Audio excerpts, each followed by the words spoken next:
Traveling around, we've met a lot of people making jewelry. And usually with jewelry, you think of gold or silver, but we found this guy up in the hills above Genoa named János, and his material of choice is iron.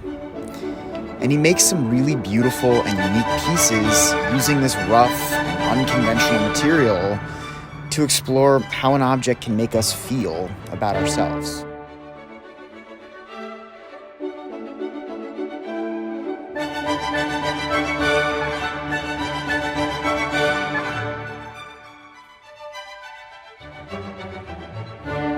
So, yes, I'm from Hungary, and I was born in Budapest, and I studied agriculture. After the uni, I left Hungary, I went to England, I lived there for about 3 years. And there, first I worked as a milker, 200 cows, and then later I went to cheese factory. And that's where I started to make jewelry. So I had real difficulties with the language. And probably that's why I was looking for something more non-verbal, maybe. And I started to make jewelry first for fun, for my friends and such. And then slowly it became a bit more. Now what I liked in agriculture, in that profession, was that it's a very special relationship between humans and nature.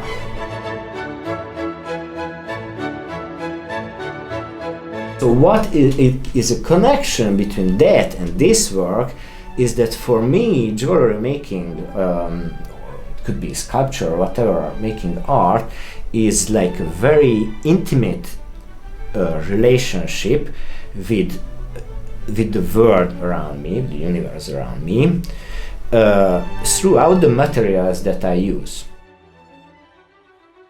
And this feeling, the smell of the iron, these beautiful tools, this was something that attracted me so much that I still try to recall it. This one? She's doing it.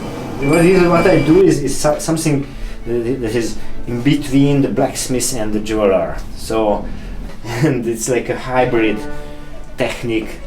And this line that I called fine-ish jewelry compared to fine jewelry, right, which is like almost like classical jewelry, but most of the time made in iron or they're a bit rough. And I define them as almost like a parody like a critics of the fine jewelry.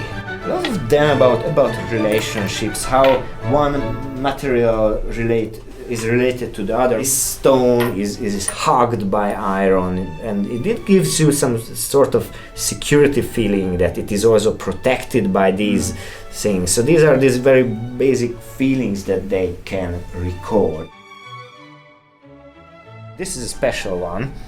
It's part of a series that I called the wannabe cowboy. When you feel a bit uncomfortable or shy or embarrassed, then you just do this. And if you study meteorology or agriculture or art or whatever, it's just a medium you choose. The actual object, the jewelry, is just an excuse to tell stories. It is the manifestation of a story. Through this, you want to find a connection. Where the hell am I? Why am I here? Why am I conscious? What is this about? Yeah. Definitely.